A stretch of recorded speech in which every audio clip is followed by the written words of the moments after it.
we have been trying to organize programs to cater to various interests. Doctors, we have had scientists, we have had talks on health, we have had talks on political issues and all that. So we thought we should diversify further and going to bringing people to talk in Kannada about our great cultural heritage. And Bengal. This was an important movement in the cultural history of India, which not only gave a new life to Hinduism, in fact, Bhakti movement influenced Sufi culture, which is also another chapter altogether. But this was ಅದರಲ್ಲಿ ಪುರಂದರದಾಸರು, ಕನಕದಾಸರು ಇವರೆಲ್ಲ ಬಹಳ famous, ಬಹಳ popular ones. But today we are going to understand many more such dasaru who have been bringing religious values, spiritual values to the common man in the common language. We have Professor T.M. Nagaratna, who has been involved in doing research on this subject for nearly 3-4 decades of her life.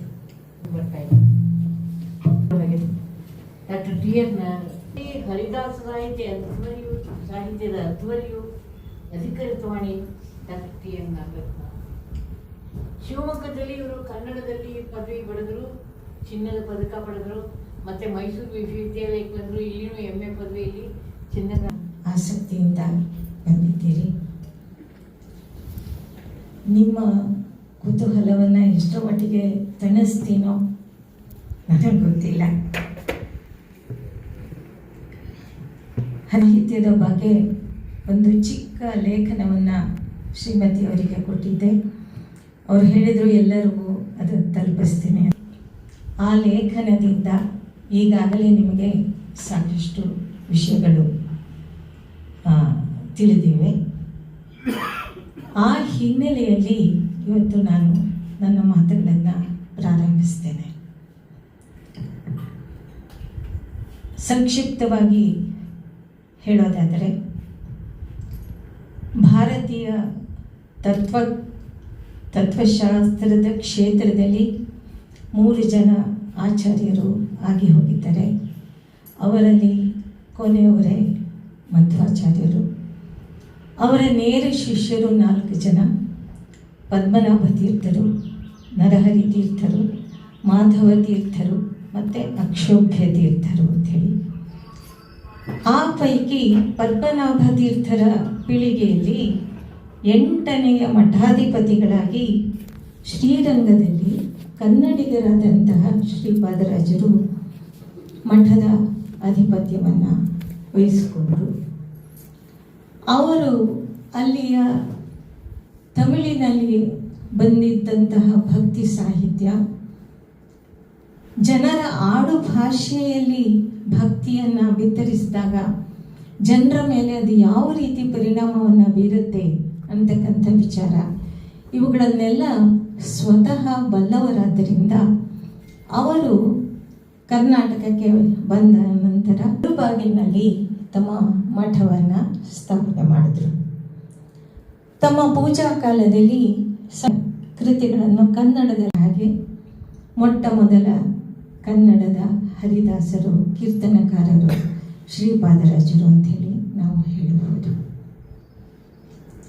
ಹಾಗೆ ಪ್ರಾರಂಭವಾದಂತಹ ಕೀರ್ತನ ಸಾಹಿತ್ಯ ಪರಂಪರೆ ಅವರ ಶಿಷ್ಯರಾದಂತಹ ವ್ಯಾಸರಾಯರು, ವಾದಿರಾಜರು, ಅನಂತರ ವ್ಯಾಸರಾಯರ ಶಿಷ್ಯರಾದಂತಹ ಪುರಂದರದಾಸರು, ಕನಕದಾಸರು ಇವರುಗಳ ಮೂಲಕ ಮುಂದುವರೆದು ಈಗಲೂ ಕೂಡ ಆ ಒಂದು ಪರಂಪರೆ ಜೀವಂತವಾಗಿದೆ ಅಂತ ಹೇಳಲಿಕ್ಕೆ ನಾನು ಸಂತೋಷ ಪಡ್ತೇನೆ. ಸುಮಾರು 500ಕ್ಕೂ ಹೆಚ್ಚು ವರ್ಷಗಳ ಕಾಲ ಒಂದು ಪರಂಪರೆ ಜೀವಂತವಾಗಿದೆ ಅಂದರೆ ನಿಜವಾಗಲೂ ಅದರಲ್ಲಿ ಏನಾದರೂ ಒಂದು ಸತ್ವ ಇರಲೇಬೇಕು. ಏನು ಆ ಸತ್ವ? ಹೀಗೆ ಅದನ್ನು ಮುನ್ನಡೆಸಿಕೊಂಡು ಬಂದಂತಹ ಒಂದು ಫೋರ್ಸ್, ಪ್ರೇರಣೆ ಏನು ಅಂತ ಹೇಳಿ ನಾವು ಗಮನಿಸೋದಾದರೆ, ಹರಿದಾಸ ಸಾಹಿತ್ಯದ ವೈಶಿಷ್ಟ್ಯ ಏನಂತ ಹೇಳಿದ್ರೆ, ಅದನ್ನು ಯಾರೂ ಬರೆದಿಟ್ಟಿದ್ದಲ್ಲ, ಬಾಯಿಂದ ಬಾಯಿಗೆ 500 ವರ್ಷಗಳಿಂದ ಸಾಗಿ ಬಂದು ಇತ್ತೀಚೆಗೆ ಅಂದರೆ ಸುಮಾರು 200 ವರ್ಷಗಳ ಹಿಂದೆ ಆಸಕ್ತರು ಅದನ್ನು ಬರೆದಿಟ್ಕೊಂಡಿರೋದು ಅಷ್ಟೇ. ಕೆಲವರಿಗೆ ಆ ಹಾಡು ಕೇಳಿದ ತಕ್ಷಣ ಇಷ್ಟ ಆಗಿರ್ಬೋದು, ಕಲ್ತ್ಕೊಳ್ಬೇಕು ಅನ್ಸಿರ್ಬೋದು, ಅಂಥವ್ರು ಬರೆದಿಟ್ಕೊಂಡಿರ್ತಾರೆ. ಕೆಲವರಿಗೆ ತತ್ವಗಳನ್ನು ಹೇಳ್ತಕ್ಕಂಥ ಹಾಡುಗಳು ಇಷ್ಟ ಆಗಿರ್ಬೋದು, ಕೆಲವರಿಗೆ ಸಾಮಾಜಿಕವಾದ ಕಳಕಳಿ ಇರತಕ್ಕಂಥ ಹಾಡುಗಳು ಇಷ್ಟ ಆಗಿರ್ಬೋದು, ಇನ್ನು ಕೆಲವರಿಗೆ ಬಾಲಕೃಷ್ಣನ ಲೀಲಾ ವಿನೋದಗಳನ್ನು ಬಣ್ಣಿಸಿರ್ತಕ್ಕಂಥ ಹಾಡುಗಳು ಇಷ್ಟ ಆಗಿರ್ಬೋದು. ಹಾಗಾಗಿ ಅವರವರಿಗೆ ಇಷ್ಟವಾದಂತಹ ಹಾಡುಗಳನ್ನು ಅವರು ತಮ್ಮ ಉಪಯೋಗಕ್ಕಾಗಿ ಬರೆದಿಟ್ಕೊಂಡಿರ್ತಕ್ಕಂಥದ್ದು.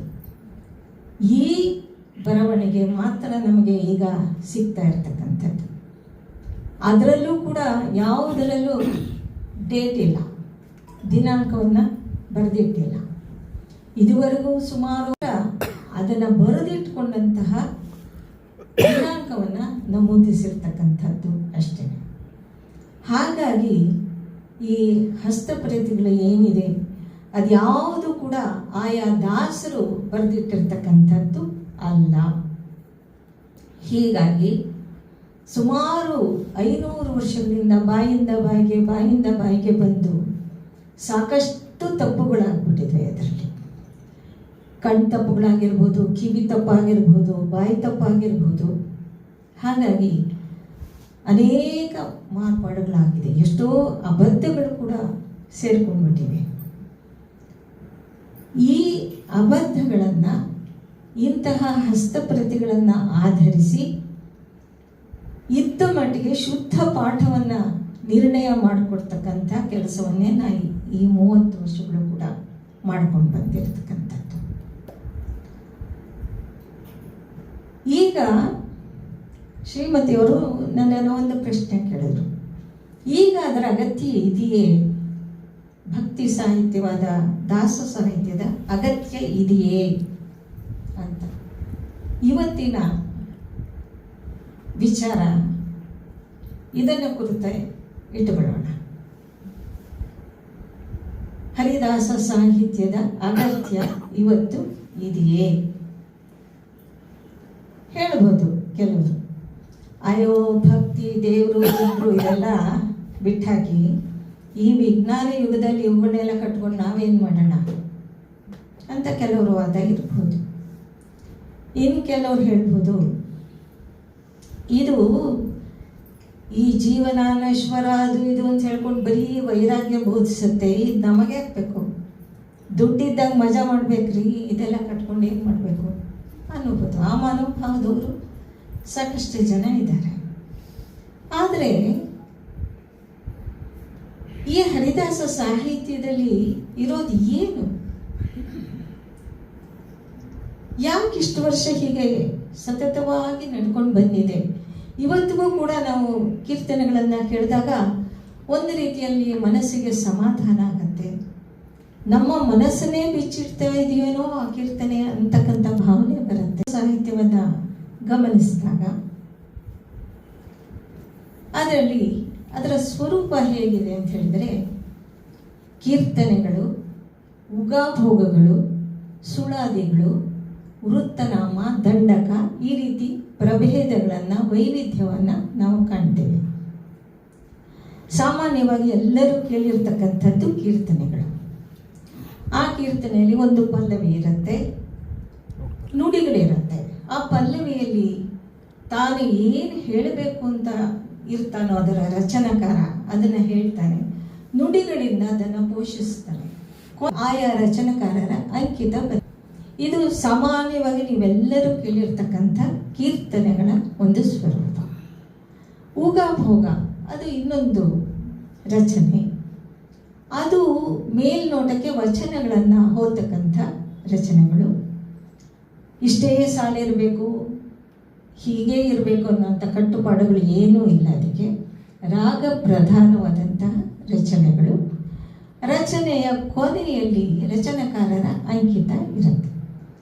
ಅಂಕಿತ ಅಂತ ಹೇಳಿದ್ರೆ ಸ್ಥೂಲವಾಗಿ ಹೇಳೋದು ಅಂದರೆ ಇದು ಇಂಥವ್ರ ರಚನೆ ಅಂತ ಗುರುತಿಸೋಕ್ಕೆ ಒಂದು ಗುರುತು ಅಷ್ಟೇ. ಪುರಂದರದಾಸರ ರಚನೆ ಆದರೆ ಪುರಂದರ ವಿಠಲ ಅಂಕಿತ ಬರುತ್ತೆ, ವಿಜಯದಾಸದ್ದು ವಿಜಯ ವಿಠಲ, ವಾದಿರಾಜರದ್ದು ಹಯವದನ ಅಂಕಿತ, ವ್ಯಾಸರಾಯರದ್ದು ಶ್ರೀಕೃಷ್ಣ ಅಂಕಿತ. ಹೀಗೆ ಕಾವ್ಯನಾಮ ಅಂತ ಈಗೇನು ಹೇಳ್ತೀವಿ ನಾವು, ಆ ರೀತಿ ಆಯಾ ಅಂಕಿತದಲ್ಲಿ ಆ ರಚನೆಗಳು ಇರ್ತವೆ. ಮೂರನೇದು ಸುಳಾದಿಗಳು ಅಂತೇಳಿ, ಇವು ತಾಳ ಪ್ರಧಾನವಾದಂತಹ ರಚನೆ. ಕೀರ್ತನೆಗಳಲ್ಲಿ ರಾಗ ತಾಳ ಎರಡೂ ಇರುತ್ತೆ. ಉಗಾಭೋಗದಲ್ಲಿ ರಾಗ ಪ್ರಧಾನವಾದ ರಚನೆ ಆಗಿರುತ್ತೆ. ಸುಳಾದಿಗಳು ತಾಳ ಪ್ರಧಾನವಾದಂತಹ ರಚನೆ. ಇದು ಸಂಗೀತದ ತಾಳಗಳನ್ನು, ಸಪ್ತ ತಾಳಗಳನ್ನು ಆಧರಿಸಿರ್ತಕ್ಕಂಥ ರಚನೆ. ಇಷ್ಟೇನು ನುಡಿಗಳಿರಬೇಕು ಅನ್ನೋ ಕಟ್ಟುಪಾಡು ಅಷ್ಟೇನು ಇಲ್ಲದಿದ್ರೂ ಇದೆ. ಯಾಕೆ ಅಂತ ಹೇಳಿದ್ರೆ ಸುಳಾದಿ ಸಪ್ತ ತಾಳಗಳಲ್ಲಿ ರಚನೆ ಆಗಿರ್ತಕ್ಕಂಥವು ಇವು. ಹಾಗಾಗಿ 7 ತಾಳಗಳು ಬರ್ತವೆ. ಕೆಲವು ಸಲ 5 ತಾಳಗಳು ಬರೋದು ಉಂಟು. ಆ ಸ್ವಾತಂತ್ರ್ಯವು ಇಲ್ಲಿ ಇರುತ್ತೆ. ಪ್ರತಿಯೊಂದು ನುಡಿಯ ಕೊನೆಯಲ್ಲೂ ಆಯಾ ರಚನಾಕಾರರ ಅಂಕಿತ ಬರುತ್ತೆ. ಕೊನೆಯಲ್ಲಿ ಒಂದು ಕಪ್ಲೆಟ್ ಜೊತೆ ಅಂತ ಬರುತ್ತೆ. 2 ಸಾರಿ ಹರಿದಾಸರಲ್ಲಿ ಬರ್ತಕ್ಕಂಥ ಹೆಚ್ಚಿನ ಸಂಖ್ಯೆಯ ರಚನೆಗಳ ಒಂದು ಸ್ವರೂಪ. ಇವುಗಳನ್ನೆಲ್ಲ ಒಟ್ಟಾರೆ ಪದಗಳು ಅಂಥೇಳಿ ವ್ಯವಹರಿಸೋದು ಉಂಟು. ಕೀರ್ತನೆಗಳು, ದಾಸರ ಪದಗಳು ಅಂತೇಳಿ ಕರೀತೀವಿ. ಇಲ್ಲಿ ಅಭ್ಯಾಸದ ದೃಷ್ಟಿಯಿಂದ ಒಟ್ಟಾರೆ ದಾಸರ ರಚನೆಗಳನ್ನೆಲ್ಲ ಗಮನಿಸಿದಾಗ 3 ರೀತಿಯಲ್ಲಿ 3 ನೆಲೆಗಳಲ್ಲಿ ಅವುಗಳನ್ನು ಅಭ್ಯಾಸ ಮಾಡಬಹುದು. ಒಂದು ಹರಿದಾಸರ ವೈಯಕ್ತಿಕ ನೆಲೆ, ಅಂದರೆ ಸಾಮಾನ್ಯವಾಗಿ ನಮ್ಮ ನಿಮ್ಮಂಥ ಇರತಕ್ಕಂಥ ಒಬ್ಬ ವ್ಯಕ್ತಿ ಇದ್ದಕ್ಕಿದ್ದಾಗೆ ದೈವದತ್ತ ವಾಲಿದಾಗ, ಅವನ ಮನಸ್ಸು ವಾಲಿದಾಗ ಹೇಗೆ ಅವನು ವರ್ತಿಸ್ತಾನೆ, ಆ ಒಂದು ಸೈಕಾಲಜಿಯನ್ನು ಈ ಹರಿದಾಸರ ವೈಯಕ್ತಿಕ ನೆಲೆಯ ಕೀರ್ತನೆಗಳಲ್ಲಿ ನಾವು ಗಮನಿಸಬಹುದು. ಇನ್ನೊಂದು ನೆಲೆ ಅಂತ ಹೇಳಿದ್ರೆ ಸಾರ್ವತ್ರಿಕ ನೆಲೆ, ಅಂದರೆ ಸಾಮಾಜಿಕ ನೆಲೆ ಅಂತಲೂ ಹೇಳ್ಬೋದು. ಇವರು ವೈಯಕ್ತಿಕ ನೆಲೆಯಲ್ಲಿ ಭಕ್ತಿ ಸಾಧನೆ ಮಾಡಿದ ಅನಂತರ ಸಮಾಜದ ಉದ್ಧಾರಕ್ಕೆ ಹೇಗೆ ಹೊರಟಿದ್ದಾರೆ, ಇದು ಒಂದು ನೆಲೆ. ಮೂರನೇದು ಅಂತ ಹೇಳಿದರೆ ತಾತ್ವಿಕ ನೆಲೆ. ಮಧ್ವಾಚಾರ್ಯರ ದ್ವೈತ ತತ್ವವನ್ನು ಪ್ರಚಾರ ಮಾಡಲಿಕ್ಕೋಸ್ಕರ ಹೇಗೆ ಕಂಕಣಬದ್ಧರಾಗಿ ಇವರು ಹೊರಟರು ಅಂತಕ್ಕಂಥದ್ದು. ಆ ಮತ ತತ್ವಗಳ ಒಂದು ಪ್ರಚಾರಕ್ಕಾಗಿ ಆ ತತ್ವಗಳನ್ನು, ಸಂಸ್ಕೃತದಲ್ಲಿ ಹೇಳಿದಂತಹ ತತ್ವಗಳನ್ನು ಕನ್ನಡದಲ್ಲಿ ಹೇಳಲಿಕ್ಕೆ ಹೊರಟರು. ಜನಸಾಮಾನ್ಯ ಮುಟ್ಟಿಸುವ ಪ್ರಯತ್ನ. ಹೀದಾಸರ ಒಟ್ಟು ಕೃತಿಗಳನ್ನು 3 ನೆಲೆಗಳಲ್ಲಿ ನಾವು ಅಭ್ಯಾಸ ಮಾಡಬಹುದು.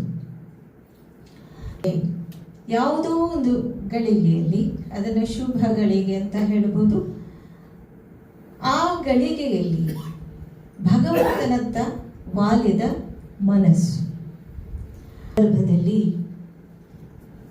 ಆಯಾ ದಾಸರಿಗೆ ಏನು ಅನ್ನಿಸ್ತು, ಆಮೇಲೆ ಅವರು ಯಾವ ರೀತಿ ಭಕ್ತಿ ಸಾಧನೆಯಲ್ಲಿ ತೊಡಗಿದರು ಅಂತಕ್ಕಂಥ ವಿಚಾರವನ್ನು ಈ ಮೊದಲ ಭಾಗದ ಕೀರ್ತನೆಗಳಲ್ಲಿ ನಾವು ಗಮನಿಸಬಹುದು. ಆ ಭಗವಂತನತ್ತ ವಾಲಿದ ಮನಸ್ಸಿಗೆ ಅನಿಸುತ್ತೆ. ಇದನ್ನು ಒಂದು ಜ್ಞಾಪಕ ಇಟ್ಕೊಳ್ಬೇಕು. ಈ ಭಕ್ತಿ ಅಂತಕ್ಕಂಥದ್ದು ಒಂದು ಮಾನಸಿಕವರಿಗೆ ಏನೋ ಹೇಳಲಿಕ್ಕೆ ಆಗಲ್ಲ. ಇದು ಒಂದು ಮಾನಸಿಕ ವ್ಯಾಪಾರ ಅನ್ನೋದು ಒಂದು ಎಚ್ಚರ ನಮ್ಮಲ್ಲಿ ಯಾವಾಗಲೂ ಓದುಗರಲ್ಲಿ ಇರಬೇಕು.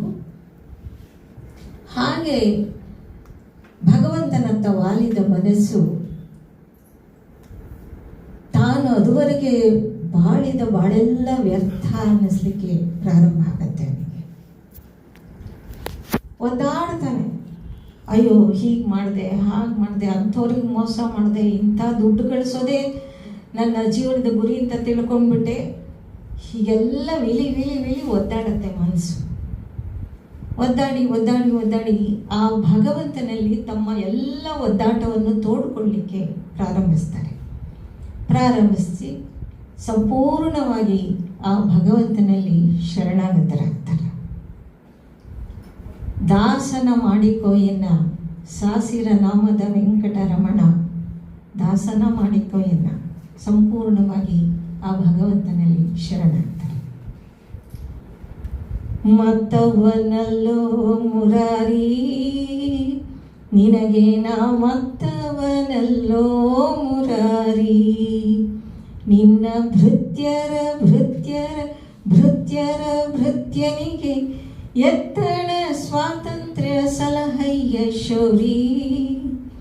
ಮತ್ತವನಲ್ಲೋ ಮುರಾರಿ, ನಿನಗೆ ನಾ ಮತ್ತವನಲ್ಲೋ ಮುರಾರಿ.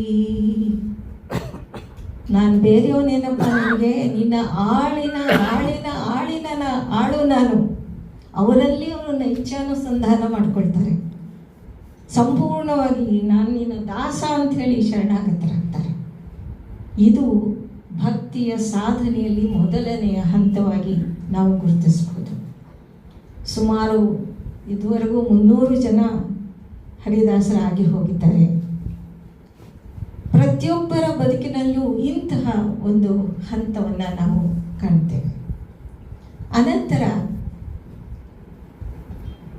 ಈ ಶರಣಾಗತಿ ಇದೆಯಲ್ಲ, ಇದನ್ನ ಭಕ್ತಿಯ ಪರಿಭಾಷೆಯಲ್ಲಿ ದಾಸ್ಯ ಭಾವ ಅಂಥೇಳಿ ನಾವು ಕರೀತೇವೆ.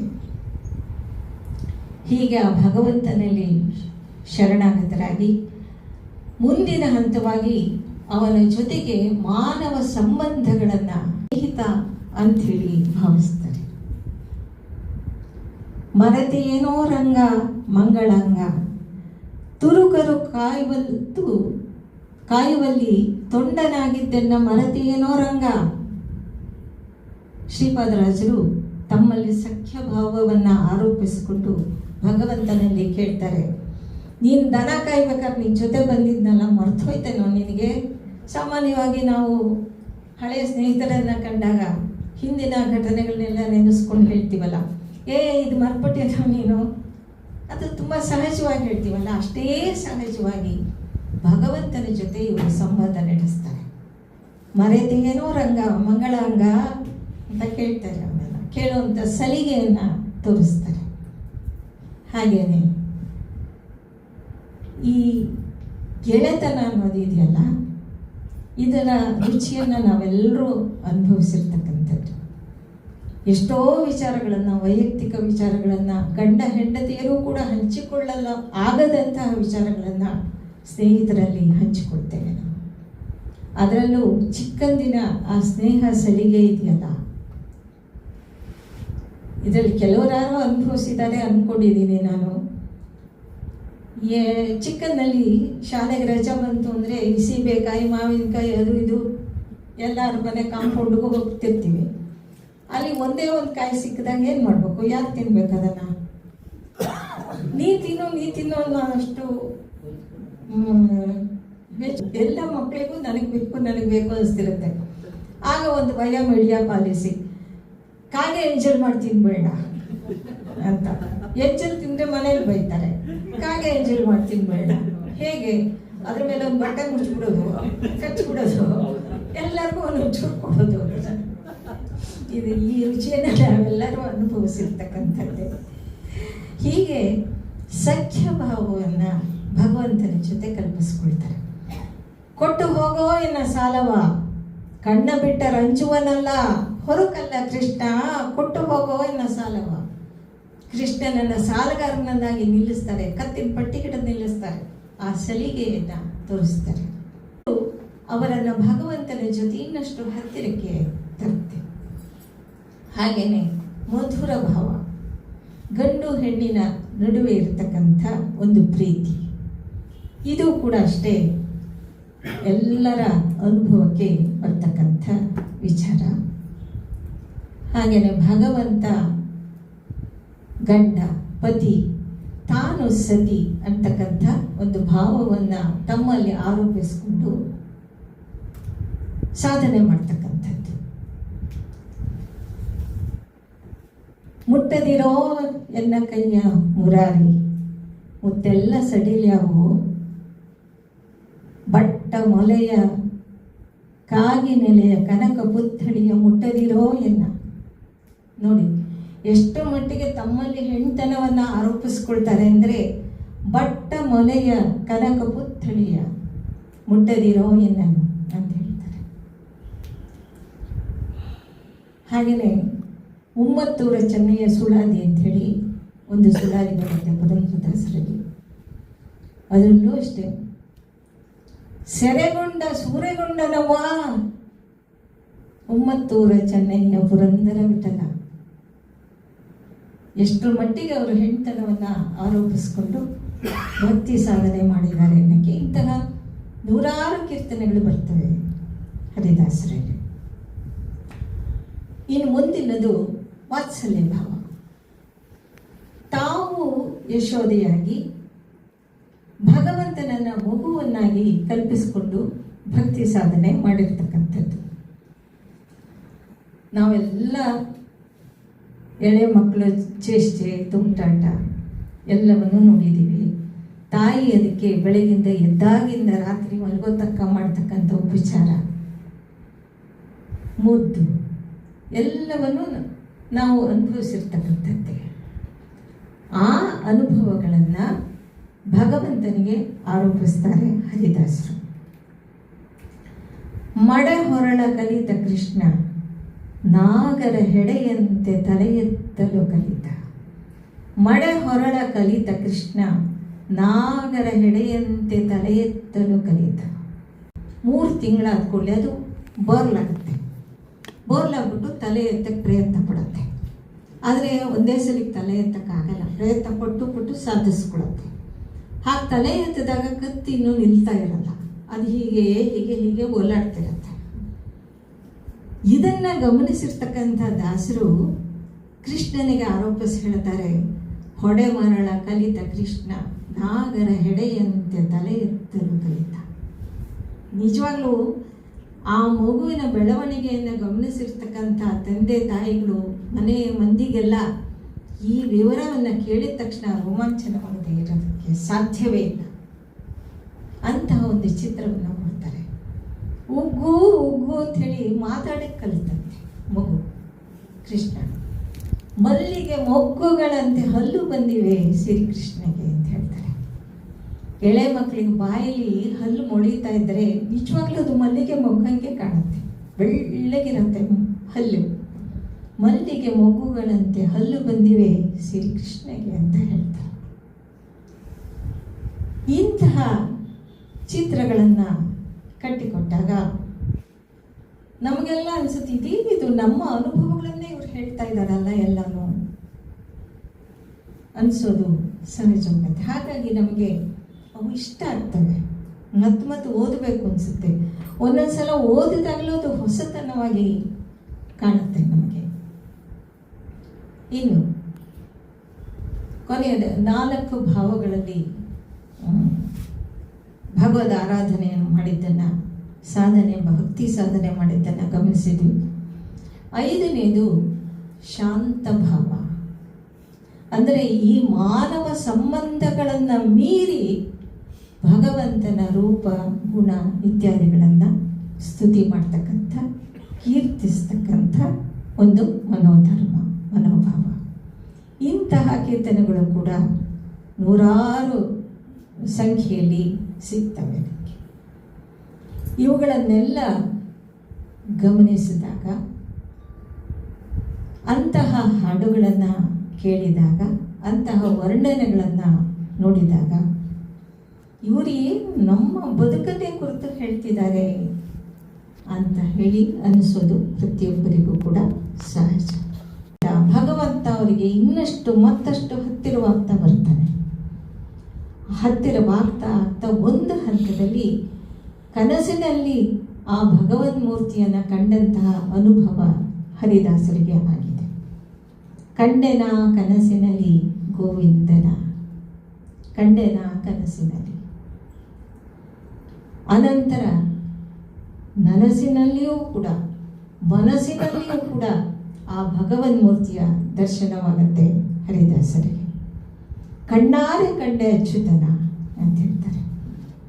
ಕಂಡೆ ನರಸಿಂಹನ ಅಂತ ಹೇಳ್ತಾರೆ ಕನಕದಾಸರು. ಹಾಗೆ ಕುದುರೆ ಬಂದಿದೆ, ಚೆಲುವ ಕುದುರೆ ಬಂದಿದೆ ಅಂತ ಹೇಳ್ತಾರೆ ವಾದಿರಾಜರು. ಅವರು ಅವರ ಇಷ್ಟ ದೈವವನ್ನು ಕುದುರೆಯ ರೂಪದಲ್ಲಿ ಕಂಡಿದ್ದಾರೆ. ಹೀಗೆ ಕನಸು ಮನಸ್ಸುಗಳಲ್ಲಿ ಕೂಡ ಆ ಭಗವನ್ಮೂರ್ತಿಯ ದರ್ಶನವಾದಾಗ ಪ್ರಾರಂಭದ ಹಂತದಲ್ಲಿ ತೊಳಲಾಡಿತ್ತಲ್ಲ ಅವರ ಮನಸ್ಸು, ಇದುವರೆಗೂ ವ್ಯರ್ಥವಾಗಿ ಕಳೆದು ಬಿಟ್ಟೆ, ನಿನ್ನನ್ನು ಒಂದು ಗಳಿಗೆ ನೀನು ಇಲ್ಲಿಲ್ಲ ನಾನು ಅಂಥೇಳಿ ಒದ್ದಾಡಿದ್ರಲ್ಲ, ಆ ಮನಸ್ಸು ಈ ಹಂತಕ್ಕೆ ಬರೋ ಹೊತ್ತಿಗೆ ಶಾಂತವಾಗುತ್ತೆ. ಆ ತೊಳಲಾಟವೆಲ್ಲ ಶಮನವಾಗುತ್ತೆ. ಆಗ ತಾವು ಅನುಭವಿಸಿದ ಮನಃಶಾಂತಿಯನ್ನು ಸಮಾಜದಲ್ಲಿ ಇರತಕ್ಕಂಥ ಇತರರು ಕೂಡ ಅನುಭವಿಸಲಿ ಅಂತಕ್ಕಂಥ ಒಂದು ಉದಾರ ಮನಸ್ಸಿನಿಂದ, ಆಶಯದಿಂದ ಸಮಾಜೋದ್ಧಾರಕ್ಕೆ ಮನಸ್ಸು ಮಾಡ್ತಾರೆ ಹರಿದಾಸರು. ಕಾಲಿಗೆ ಗೆಜ್ಜೆ ಕಟ್ಟಿ ಲಜ್ಜೆ ಬಿಟ್ಟು ಕುಣಿತ ತಾಳ ತಂಬೂರಿ ಹಿಡಿದು ಬೀದಿಗಿಳಿತಾರೆ. ಹೋಗ್ತಾ ಹೋಗ್ತಾ ಹೋಗ್ತಾ ಜನರ ನೋವು, ನಲಿವು, ದುಃಖ, ಸಂಕಟ ಎಲ್ಲವನ್ನು ಗಮನಿಸಿ ಹಾಗೆ ಒದ್ದಾಡ್ತಾ ಇದ್ದವರಿಗೆ ಅಲ್ಲಲ್ಲೇ ಅದಕ್ಕೆ ಪರಿಹಾರವನ್ನು ಸೂಚಿಸ್ತಾ ಮುಂದುವರಿತಾರೆ. ಹೀಗೆ ಅವರು ಗಮನಿಸಿರ್ತಕ್ಕಂಥ ಹಲವಾರು ವಿಚಾರಗಳನ್ನು ನೋಡಿದಾಗ ಒಂದು ಮೌಢ್ಯ, ಸಮಾಜದಲ್ಲಿ ಇರ್ತಕ್ಕಂಥ ಮೌಢ್ಯವನ್ನು ಗುರುತಿಸಿ ಕಾರಣ ಅದನ್ನು ಅತಿಯಾಗಿ ಪ್ರೀತಿಸಬೇಡಿ, ಮಿತಿಯಲ್ಲಿರಿ ಅನ್ನೋ ಎಚ್ಚರಿಕೆಯನ್ನು ಕೊಡ್ತಾ ಹೋಗ್ತಾರೆ. ಈ ಮಾತುಗಳೆಲ್ಲ ನಾನು ಹೇಳ್ತಿರೋದು ಸುಮಾರು 500 ವರ್ಷದ ಹಿಂದೆ ದಾಸರು ಹೇಳಿರ್ತಕ್ಕಂಥ ವಿಚಾರಗಳನ್ನು ನಾನು ಇವತ್ತು ನಿಮ್ಮ ಮುಂದಿಡ್ತಾ ಇದ್ದೀನಿ. ಹೆಣ್ಣು ನಿಮ್ಮ ಎಲ್ಲ ಸಾಧನೆಗಳಿಗೂ ಅಡ್ಡಿಯಾಗಿ ಬರ್ತಕ್ಕಂಥದ್ದು ಹೆಣ್ಣು. ಅವ್ರು ಹೇಳೋದು ಅದನ್ನು ಅತಿಯಾಗಿ ಪ್ರೀತಿಸಬೇಡಿ ಅಂಥೇಳಿ ಎಚ್ಚರಿಸ್ತಾರೆ. ಹಾಗಂದ ಮಾತ್ರಕ್ಕೆ ಸೃಷ್ಟಿ ಕಾರ್ಯ ಮುಂದುವರಿಯೋದು ಹೇಗೆ? ಹೆಣ್ಣು ಗಂಡು ಆ ಇಬ್ಬರ ವ್ಯಾಮೋಹ ಒಂದು ಮಿತಿಯಲ್ಲಿದ್ದಾಗ ಸೃಷ್ಟಿ ಕಾರ್ಯ ಮುಂದುವರೆದು ಅರ್ಥಪೂರ್ಣವಾಗುತ್ತೆ. ಅದು ಮಿತಿ ಮೀರಿದಾಗ ಅನಾಹುತಕ್ಕೆ ಎಡೆಗೊಡುತ್ತೆ. ಇಷ್ಟೇ ಅವರ ಮಾತುಗಳ ಸಾರಾಂಶ. ಯಾವುದೇ ವಿಚಾರವಾಗಲಿ ಧರ್ಮ ಇರಬೇಕಲ್ಲಿ. ಧರ್ಮದಿಂದ ಕೂಡಿದ್ದು ಯಾವುದೂ ಕೂಡ ಬದುಕಿಗೆ ಕೆಡಕನ್ನು ಉಂಟು ಮಾಡುವುದಿಲ್ಲ. ಹೆಣ್ಣಿನ ವ್ಯಾಮೋಹ ಬೇಡ, ಅತಿಯಾದ ಆಸೆ ಬೇಡ, ದುರಾಸೆ ಬೇಡ, ಧರ್ಮ ಬಾಹಿರವಾದ ಆಸೆ ಬೇಡ ಅಂತ ಹೇಳ್ತಾರೆ ಹೊರತು ಎಲ್ಲೋ ಅವರು ಹೆಣ್ಣಿನ ಆಸೆನೇ ಬೇಡ, ಸಂಸಾರನೇ ಬೇಡ ಅಂತ ಹೇಳೋದಿಲ್ಲ. ಅದನ್ನು ನಾವು ಗಮನದಲ್ಲಿ ಇಟ್ಕೊಳ್ಬೇಕಾಗತ್ತೆ. ಇನ್ನು ಹೊನ್ನು, ಹಣ. ದಾಸರಿಗೆ ಗೊತ್ತು, ಹಣವಿಲ್ಲದವ ಹೆಣಕ್ಕಿಂತ ಕಡೆ ಅಂತ ಹೇಳ್ತಾರೆ ವಾದಿರಾಜರು. ನಿಜ. ಆದರೆ ಹಣದ ಒಂದು ಪವರ್ ಎಷ್ಟಿರುತ್ತೆ ಅಂತ ಹೇಳಿದ್ರೆ, ಬೆಲೆಯಾಗದುದನ್ನೆಲ್ಲ ಬೆಲೆ ಮಾಡಿಸುವಿ ನೀನು, ಇದ್ದಲ್ಲೇ ಎಲ್ಲವನ್ನು ತರಿಸ್ಕೊಡ್ತೀಯ, ಎಲ್ಲ ನಿಜ. ಆದರೆ ಅತಿಯಾದರೆ ಹಣ ಒಂದು ಕಡೆ ಸೇರ್ತು ಅಂತಂದರೆ ಮುಗ್ದೇ ಹೋಯ್ತು. ಎಲ್ಲ ಚಟಗಳಿಗೂ ಅದು ತವರಾಗ್ಬಿಡತ್ತೆ. ಹಾಗಾಗಿ ದಾಸರು ಹೇಳ್ತಾರೆ, ಹುಟ್ಟುತ್ತೇನು ತರಲಿಲ್ಲ, ಸಾಯುತ್ತೇನು ಉಯ್ಯಲಿಲ್ಲ, ಮನುಷ್ಯನ ಬಾಳುವು ಇಷ್ಟೇ ಕಣಪ್ಪ. ಯಾಕೆ ಒದ್ದಾಡ್ತೀವಿ? ಧರ್ಮದ ಗಳಿಕೆಯಿಂದ ಮನಃಶಾಂತಿ ಸಿಗತ್ತೆ ನಿನಗೆ, ಅಧರ್ಮದ ಗಳಿಕೆ ಬೇಡ ಅಂಥೇಳಿ ಸಿಕ್ಕಲ್ಲಿ ಕಂಡಲ್ಲಿ ಜನರನ್ನು ಎಚ್ಚರಿಸ್ತಾ ಹೋಗ್ತಾರೆ. ಇನ್ನು ಮೊಂಡು, ಅದು ಇನ್ನೊಂದು ರೀತಿ ಸೆಳೆತ, ಮೊಂಡು. ಈಗ ನಾವೇ ನೋಡ್ತೀವಲ್ಲ, ಯಾವುದೋ ಒಂದು ಸೈಟ್ ಇರುತ್ತೆ ನಮ್ಮದು, 4 ದಿವಸ ಹೋಗಿ ನಾವು ನೋಡ್ಕೊಳ್ಳಿಲ್ಲ ಅಂದರೆ ಪಕ್ಕದವ್ರು 3 ಇಂಚು ಒತ್ತರಿಸಿ ಕಟ್ಕೊಂಡ್ಬಿಡ್ತಾರೆ ಮನೇನ. ಆ 3 ಇಂಚಲ್ಲಿ ಏನೂ ಆಗಲ್ಲ, ಅದನ್ನು ಬಿಟ್ಟರು ನಮಗೂ ಏನೂ ಆಗಲ್ಲ, ಅದನ್ನು ಒತ್ತರಿಸ್ಕೊಂಡು ಕಟ್ಕೊಂಡ್ರು ಅವನಿಗೂ ಏನೂ ಆಗಲ್ಲ. ಆದರೆ ಅವನಿಗೆ ಒಂದು ತೃಪ್ತಿ, ತಗೊಂಬಿಟ್ಟೆ 3 ಇಂಚು ಅಂತ. ಹಾಗನ್ಬಿಟ್ಟು ಇವನು ಸುಮ್ಮನೆ ಇರ್ತಾನ? ತಗೊಳ್ಳಿ ಆ 3 ಇಂಚಿಂದ ನನಗೆ ಕೋರ್ಟ್ ತನಕ ಹೋಗ್ತಾರೆ, ಇಬ್ಬರು ಖರ್ಚು ಮಾಡ್ತಾರೆ, ಲಟಾಪಟಿ ಶುರು ಆಗುತ್ತೆ. ಇವತ್ತಿಗೂ ನೋಡ್ತಾ ಇದ್ದೀವಿ ನಾವು ಅದನ್ನು. ಎಷ್ಟು ಜನ ಚಕ್ರವರ್ತಿಗಳು ಮಣ್ಣು ಪಾಲಾಗೋದ್ರು ಈ ಮಣ್ಣಿನ ದೃಷ್ಟಿಯಿಂದ, ರಾಜ್ಯ ವಿಸ್ತರಣೆ ದೃಷ್ಟಿಯಿಂದ. ಇವುಗಳನ್ನೆಲ್ಲ ಹೇಳ್ತಾ ಹೇಳ್ತಾ ಹೇಳ್ತಾ ಮಣ್ಣಿನ ವ್ಯಾಮೋಹ ಬೇಡ, ಆಸೆ ಇರಲಿ, ಆಸೆ ಇದ್ದರೆ ಬದುಕಿರಲ್ಲ, ಆದರೆ ದುರಾಸೆ ಬೇಡ. ಇದು ಹರಿದಾಸರೆಲ್ಲರ ಒಕ್ಕೊರಲಿನ ಉಪದೇಶ, ಎಚ್ಚರಿಕೆ. ಇನ್ನು ಮುಂದಕ್ಕೆ ಬಂದರೆ ಮೌಢ್ಯದ ಬಗ್ಗೆ ಹೇಳ್ತಾ ಇದ್ದೆ.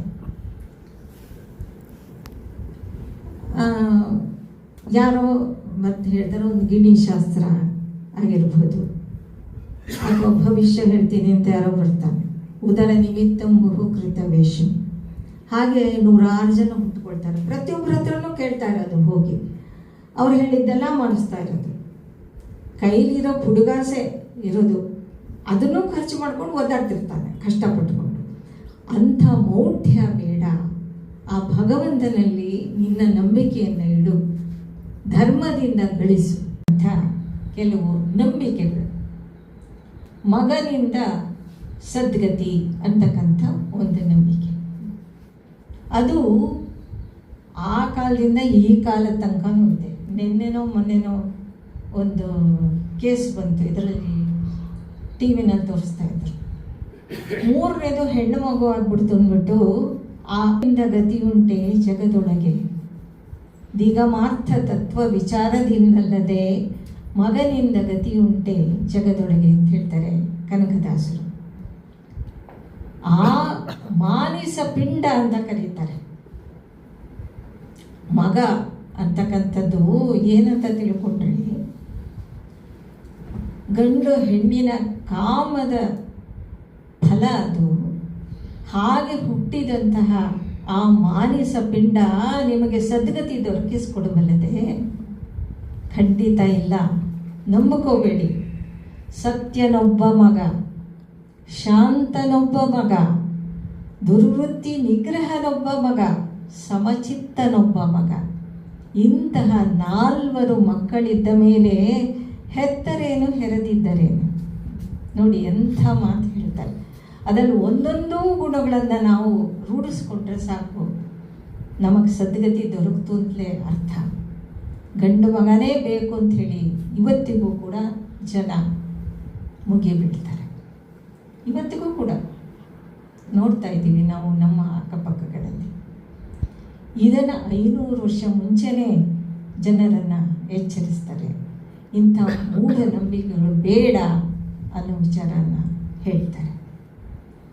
ಇನ್ನು ವಿಧವೆಯರನ್ನು ಕುರಿತು ಕೆಲವು ಮಾತುಗಳನ್ನು ಆಡಿದ್ದಾರೆ. ಎಷ್ಟು ಜಾಣೆ ಆದರೇನು, ಏನಾದರೇನು, ಒಂದು ಶುಭ ಕಾರ್ಯಕ್ಕೂ ಅವಳು ಬರೋ ಹಾಗಿಲ್ಲ. ಎಲ್ಲೋ ಒಂದು ಕಡೆ ಅಡುಗೆ ಮನೆಯಲ್ಲಿ ಬಚ್ಚಲು ತೊಳ್ಕೊಂಡಿರಬೇಕು. ಈಗಾದರೆ ಸ್ವಲ್ಪ ಮಟ್ಟಿಗೆ ಆರ್ಥಿಕ ಸ್ವಾತಂತ್ರ್ಯನಾರು ಇರುತ್ತೆ, ಆ ಕಾಲದಲ್ಲಿ ಅದೂ ಇರಲಿಲ್ಲ. ಅಂಥ ಸಂದರ್ಭದಲ್ಲಿ ವಿಧವೆಯರಿಗೆ ಬಚ್ಚಲು ಮನೆ ತೊಳೆಯೋದೇ ಕೆಲಸ, ಇನ್ನೊಬ್ಬರ ಮನೆದು, ಅದು ಅವ್ರ ಮನೆದು ಅಲ್ಲ. ಈ ತರಹ ಸಂದರ್ಭದಲ್ಲಿ ದಾಸರವುಗಳನ್ನೆಲ್ಲ ಗಮನಿಸಿ ಹೇಳ್ತಾರೆ. ಒಂದು ಮಾತು, ಮಂಡೆ ಬೋಳಾದರೆ ಮನ ಬೋಳೆ ಅಂತ ಕೇಳ್ತಾರೆ. ಮಂಡೆ ಬೋಳಾದರೆ ಮನ ಬೋಳೆ. ಅದರಲ್ಲೂ ಬ್ರಾಹ್ಮಣ ಸಮಾಜದಲ್ಲಿ ತಲೆ ಬೋಳಿಸ್ಬಿಟ್ಟು ಕೆಂಪು ಸೀರೆ ಉಡಿಸೋದು ಅಂದರೆ ಅವ್ರ ಉದ್ದೇಶ ಏನಂದರೆ ಬೇರೆಯವರಿಗೆ ಆಕರ್ಷಕಳಾಗಿ ಕಾಣಬಾರದು ಇವಳು ಅನ್ನೋ ಒಂದು ಉದ್ದೇಶದಿಂದ, ಸದುದ್ದೇಶದಿಂದ ಮಾಡಿದ್ದು ಹೌದು. ಆದರೆ ಆ ಹೆಣ್ಣು ಮಗಳಿಗೆ ಮನಸ್ಸಿಲ್ವೇ, ಆಸೆ ಆಕಾಂಕ್ಷೆಗಳಿರಲ್ವೇ? ಮಂಡೆ ಬೋಳಾದರೆ ಮನ ಬೋಳೆ. ಕೂದಲೆಲ್ಲ ತೆಗೆದು ಮಂಡೆ ಬೋಳಿಸ್ಬಿಡ್ಬೋದು, ಮನಸ್ಸು ಬೋಳಿಸ್ಲಿಕ್ಕೆ ಸಾಧ್ಯ ಇದೆಯೇ ಅಂತ ಕೇಳ್ತಾರೆ ಪುರಂದರದಾಸರು. ನೋಡಿ, ಇಲ್ಲಿ 500 ವರ್ಷಗಳ ಹಿಂದೆ ತಗ್ಗಿಸ್ಬೇಕು. ಇವತ್ತು ಯಾರನ್ನೋ ಕರೆದು ಕೂರಿಸಿ ಧಾರೆ ಎರಿಸ್ತಾಳೆ, ತಾನು ಎಲ್ಲೋ ಒಂದು ಮೂಲೆಯಲ್ಲಿ ನಿಂತ್ಕೊಂಡು ಅಳುತ್ತಾ ಇರ್ತಾಳೆ. ಆ ಹೆಣ್ಮಕ್ಳು ಎರಿಸ್ತಾ ಇದ್ದೀವಿ. ಯಾವಾಗ ನಾವು ಇದನ್ನು ಎಚ್ಚೆತ್ಕೊಳ್ಳೋದು? ಯಾವಾಗ? ಇದು ಮಾತ್ರ ಇವತ್ತಿಗೂ ಅಷ್ಟೇ. ಪ್ರಜ್ಞಾವಂತರು ಅಂದುಕೊಂಡವರೇ ಈ ರೀತಿ ನಡೆಸ್ತಾ ಇದ್ರೆ ಇನ್ನು ಉಳಿದವ್ರು ಮಾಡಿ. ಇಂತಹ ವಿಚಾರಗಳಲ್ಲಿ ಮನುಷ್ಯನನ್ನ ಮತ್ತೆ ಮತ್ತೆ ಮತ್ತೆ ಮತ್ತೆ ಎಚ್ಚರಿಸುತ್ತೆ ಹರಿದಾಸ ಸಾಹಿತ್ಯ. ಹಾಗೆ ಕುಲದ ವಿಚಾರ ಬಂದಾಗ, ಕುಲ ಕುಲ ಕುಲವೆಂದು ಹೊಡೆದಾಡದಿರಿ, ನಿಮ್ಮ ಕುಲದ ನೆಲೆಯನ್ನೇನಾದರೂ ಬಂದಿರಾ? ಆತ್ಮ ಯಾವ ಕುಲ? ಜೀವ ಯಾವ ಕುಲ? ಪಂಚೇಂದ್ರಿಯಗಳ ಕುಲ ಯಾವುದು ಹೇಳಿ ನೋಡೋಣ. ಇಷ್ಟೆಲ್ಲ ಎಚ್ಚರಿಕೆ ಹೇಳ್ತಾ ಬಂದರೂ ಕೂಡ ಇವತ್ತಿಗೂ ಕೂಡ ನಮ್ಮಲ್ಲಿ ಒಂದು ಫಾರಂ ತುಂಬಬೇಕಾದ್ರೆ ಅದರಲ್ಲಿ ಜಾತಿ ಕಾಲಮೇ ತುಂಬಬೇಕು. ಮೊದಲು ನಾವು ಅದನ್ನು ಬಿಟ್ಟಿಲ್ಲ. ಅದನ್ನು ಯಾವುದೇ ಉದ್ದೇಶಕ್ಕಾಗಿ ಹೇಳಿ ಅದನ್ನು ಬಳಸ್ತಾ ಇರೋದು ದುರುದ್ದೇಶಕ್ಕೆ ಅನ್ನೋದ್ರಲ್ಲಿ ಎರಡು ಮಾತೇ ಇಲ್ಲ. ಆ ರೀತಿ ಬದುಕ್ತಾ ಇದ್ದೀವಿ ನಾವು ಇನ್ನು. ಹೀಗೇನೆ ಹಲವಾರು ವಿಚಾರಗಳಲ್ಲಿ ನಮ್ಮನ್ನು ಎಚ್ಚರಿಸ್ತಾ ಬಂದಿದೆ ಹರಿದಾಸ ಸಾಹಿತ್ಯ. ಹಾಗಂದ್ಬಿಟ್ಟು ಈ ಜೀವನ ಕ್ಷಣಿಕ, ಈ ಶರೀರ ಬಂದದ್ದು ಬಚ್ಚಲಗುಣಿ, ತಿಂದದ್ದು ಮೊಲೆ ಮಾಂಸ, ಇಂತಹ ಶರೀರದ ಬಗ್ಗೆ ವ್ಯಾಮೋಹ ಬೇಡ ಅಂತ ಹೇಳ್ತಾರೆ. ಬದುಕು ಗಾಳಿಗಿಕ್ಕಿದ ದೀಪ, ಯಾವ ನಿಮಿಷದಲ್ಲಿ ಬೇಕಾದ್ರೂ ಆರೋಗ್ಬೋದು, ಅದರ ಬಗ್ಗೆ ವ್ಯಾಮೋಹ ಬೇಡ ಅಂತ ಹೇಳ್ತಾರೆ. ಇದೆಲ್ಲ ಕೇಳ್ತಾ ಬಂದಾಗ ಇದೇನು ಬದುಕೆ ಬೇಡವೆ? ಹಾಗಾದ್ರೆ ಎಲ್ಲರೂ ಮೂಗಿಡ್ಕೊಂಡು ಹಿಮಾಲಯಕ್ಕೆ ಹೋಗಿ ತಪಸ್ ಮಾಡಬೇಕೆ? ಖಂಡಿತ ಇಲ್ಲ. ಹೆಂಡತಿ ಇಲ್ಲದವನಿಗೆ ಸದ್ಗತಿ ಇಲ್ಲೋ ಮೂಢ ಅಂತ ಹೇಳ್ತಾರೆ. ಸತಿ ಸುತರಿ ಇರಬೇಕು, ಅತಿಮೋಹ ಬಿಡಬೇಕು ಅಷ್ಟೇ. ಬದುಕು ಬೇಕು, ಆದರೆ ಯಾವುದರಲ್ಲೂ ಅತಿ ಇರಬಾರದು ಅಷ್ಟೇ ಅವರು ಹೇಳೋದು. ಅದರಲ್ಲೂ ಒಂದು ಕೆಲವರದ್ದು ಆಕ್ಷೇಪಣೆನೇ ಇದೆ. ಈ ದಾಸ ಸಾಹಿತ್ಯದಲ್ಲಿ ಹೆಣ್ಣು ಮಕ್ಕಳನ್ನು ಬೈದು ಇಟ್ಟಿದ್ದಾರೆ, ಒಂದು ಸ್ವಲ್ಪನೂ ಮರ್ಯಾದೆ ಕೊಡಲ್ಲ, ಹಾಗೆ ಓದಬೇಕು. ಅದು ಆಯಾ ಸಂದರ್ಭಗಳಲ್ಲಿ ಬಂದಂತಹ ಪ್ರತಿಕ್ರಿಯೆಯಾಗಿ ಬಂದಂತಹ ವಿಚಾರಗಳು, ಒಂದೊಂದು ಕೀರ್ತನೆಯೂ ಹೌದು ಹಾಗೆ. ಹಾಗಾಗಿ ದಾಸರ ಆಶಯ ಏನು, ಅವ್ರು ಏನು ಹೇಳಲಿಕ್ಕೆ ಹೊರಟಿದ್ದಾರೆ ಅಂತ ಗೊತ್ತಾಗಬೇಕಾದ್ರೆ ದಾಸ ಇಡಿಯಾಗಿ ನಾವು ಅಭ್ಯಾಸ ಮಾಡಬೇಕು. ಇಲ್ಲದೆ ಇದ್ರೆ ಏನಾಗುತ್ತೆ, ಕುರುಡರು ಆನೆ ಮುಟ್ತಾರೆ, ಬಾಲ ಹಿಡಿದು ಆನೆ ಅಂದ್ರೆ ಹೀಗಿರುತ್ತೆ ಅಂತ ಕಿವಿ ಮುಟ್ಬಿಟ್ಟು ಒಬ್ಬ ಹೀಗಿರುತ್ತೆ ಅನ್ಕೊತಾನೆ, ಹಾಗಾಗೋಗುತ್ತೆ. ಹಾಗಾಗಬಾರ್ದು. ಹಾಗಾದಾಗಲೇ ತಪ್ಪು ಅಭಿಪ್ರಾಯ ಬರೋದು, ನಮಗದು ಬೇಡ, ಯಾಕೆ ಬೇಕು ಅನ್ನೋ ವಿಚಾರಗಳು ಬರ್ತಕ್ಕಂಥದ್ದು. ಹೀಗೆ ಇಡಿಯಾಗಿ ನೋಡಿದಾಗ ಸತಿಸುತ್ತರಿರಬೇಕು, ಅತಿ ಮೋಶ್ವರ ಬಂದದ್ದು ಬಚ್ಚಲಗುಣಿ ನಿಜ, ನೀರಿಲ್ದಿದ್ರೆ ನಾರತ್ತೆ ನಿಜ, ಸೊರಗಿ ಹೊರಗತ್ತೆ ನಿಜ, ಎಲ್ಲ ನಿಜ. ಆದರೆ ನಾವು ಏನನ್ನು ಸಾಧಿಸಬೇಕಾದರೂ ಕೂಡ ಈ ಶರೀರದ ಮೂಲಕವೇ ಸಾಧಿಸಬೇಕು, ಅದನ್ನು ನಾವು ಮರಿಬಾರ್ದು. ಹಾಗಾಗಿ ಈ ಶರೀರವನ್ನು ದಾಸರು ಸಾಧನ ಶರೀರ ಅಂತ ಹೇಳಿ ಕರೀತಾರೆ. ಇದನ್ನು ಆರೈಕೆ ಮಾಡಬೇಕು, ಶುಚಿಯಾಗಿ ಇಟ್ಕೊಳ್ಬೇಕು, ಒಳಗೂ ಹೊರಗೂ ಶುಚಿಯಾಗಿರಬೇಕು. ಆದರೆ ಅತಿಯಾಗಿ ಇದೇ ಸರ್ವಸ್ವ, ಇದೇ ಜೀವನ, ಇದೇ ಬದುಕು ಅಂದ್ಕೊಂಡು ಅತಿಯಾಗಿ ಅದನ್ನು ಕಾಮಿಸಬಾರ್ದು ಅಷ್ಟೆ ಅವರು ಹೇಳ್ತಕ್ಕಂಥದ್ದು. ಸ್ನಾನ ಮಾಡಿರೋ ಜ್ಞಾನ ತೀರ್ಥದಲ್ಲಿ ಅಂತ ಹೇಳ್ತಾರೆ. ಮಡಿ ಮಡಿ ಮಡಿ ಎಂದು ಅಡಿಗಡಿಗೆ ಹಾರುತ್ತಿ, ಮಡಿಯಲ್ಲಿ ಬಂತೆ ಬಿಕನಾಸಿ, ಮಡಿಯೂ ನೀನೇ ಮೈಲಿಗೆನೂ ನೀನೆ. ನೋಡಿ ಎಂಥ ಮಾತುಗಳು ಒಂದನ್ನು ಕೂಡ. ಹಾಗೆ ಹೇಳ್ತಾರೆ,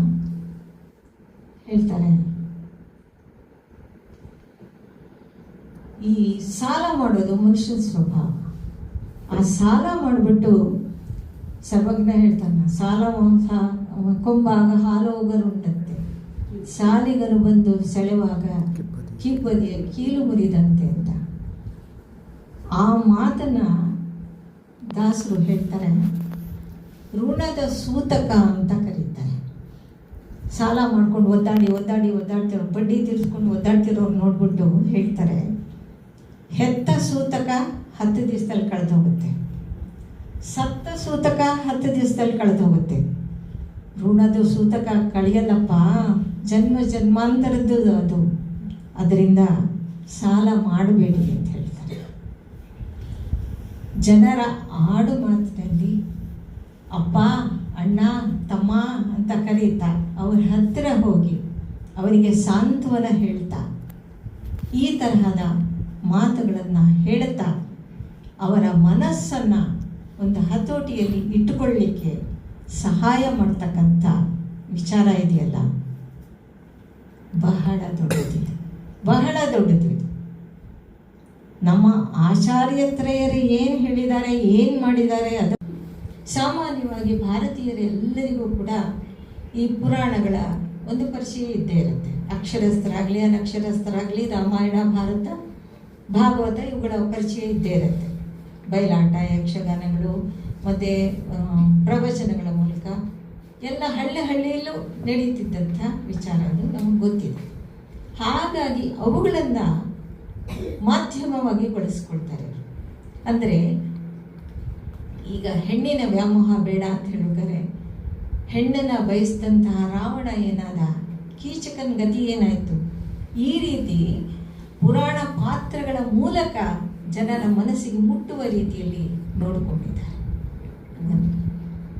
ಇನ್ನೊಂದು, ಜನರ ಆಡು ಮಾತಿನಲ್ಲಿ ಹೇಳಿರ್ತಕ್ಕಂಥ ವಿಚಾರ. ಮೂರನೇದು, ಸಂಗೀತವನ್ನು ಬೆರೆಸಿ ಹೇಳಿರ್ತಕ್ಕಂಥ. ಇವಾಗ ಸುಮ್ಮನೆ ಹೇಳೋಕ್ಕೂ ಅದ್ರ ಜೊತೆ ಸ್ವಲ್ಪ ಸಂಗೀತ ಬೆರೆಸಿ ಹೇಳೋಕ್ಕೂ ತುಂಬ ವ್ಯತ್ಯಾಸ ಇರುತ್ತೆ. ಸಂಗೀತದ ಜೊತೆ ಹೇಳಿದಾಗ ಮನಸ್ಸಿಗೆ ನಾಟುತ್ತೆ, ಬರೀ ಕೇಳಿಸ್ಕೊಳ್ತೇವೆ. ಸಂಗೀತದ ಜೊತೆ ಬಂದಾಗ ನಾಟುತ್ತೆ. ಇವಾಗ ಡಂಗುರವ ಸಾರಿ ಹರಿಯ ಡಿಂಗರಿಗರೆಲ್ಲರೂ, ಧರೆಗೆ ಶ್ರೀ ಪಾಂಡುರಂಗ ವಿಠಲ ಪರದೈವವೆಂದು ಡಂಗುರವ ಸಾರಿ ಹರಿಯ ಡಿಂಗರಿಗರೆಲ್ಲರೂ. ಅದನ್ನು ಡಂಗುರವ ಸಾರಿ ಹರಿಯ ಡಿಂಗರಿಗರೆಲ್ಲರೂ, ಧರೆಗೆ ಶ್ರೀ ಪಾಂಡುರಂಗ ವಿಠಲ ಪರದೈವವೆಂದು ಡಂಗುರವ ಸಾರಿ ಹರಿಯ ಡಿಂಗರಿಗರೆಲ್ಲರೂ.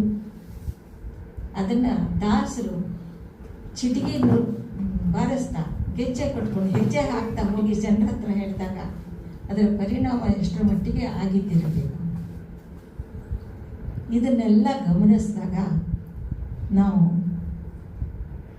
ದಾಸ ಸಾಹಿತ್ಯ ನಮಗೆ ಬೇಕೋ ಬೇಡವೋ ಯೋಚನೆ ಮಾಡ್ಬೋದು. ಒಂದು ನಿಮಿಷ. ಮಾನವ ಜನ್ಮ ದೊಡ್ಡದು, ಇದು ಹಾನಿ ಮಾಡಲು ಬೇಡಿ ಹುಚ್ಚಪ್ಪಗಳಿರ ಅಂತಾರೆ. ಮಾಧ್ವ ಜನ್ಮ ದೊಡ್ಡದು ಅಂತ ಹೇಳಲಿಲ್ಲ ಅವರು.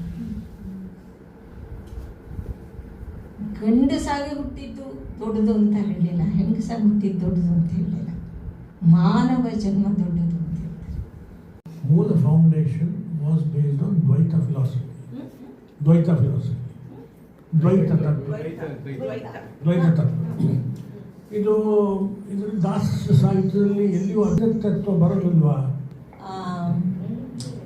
ಯಾವುದಾದ್ರೂ ಒಂದು ತತ್ವವನ್ನು ಅದು ಸರಿ ಇಲ್ಲ ಅಂಥೇಳಿ ಅದನ್ನು ಖಂಡಿಸಿ ನಮ್ಮ ವಿಚಾರವನ್ನು ಮಂಡಿಸಬೇಕಾದಾಗ ಈ ಖಂಡನೆ ಮಂಡನೆಗಳು ಸಹಜವಾಗಿ ಆಗ್ತಾ ಇದ್ದಂಥ ಪ್ರಕ್ರಿಯೆ.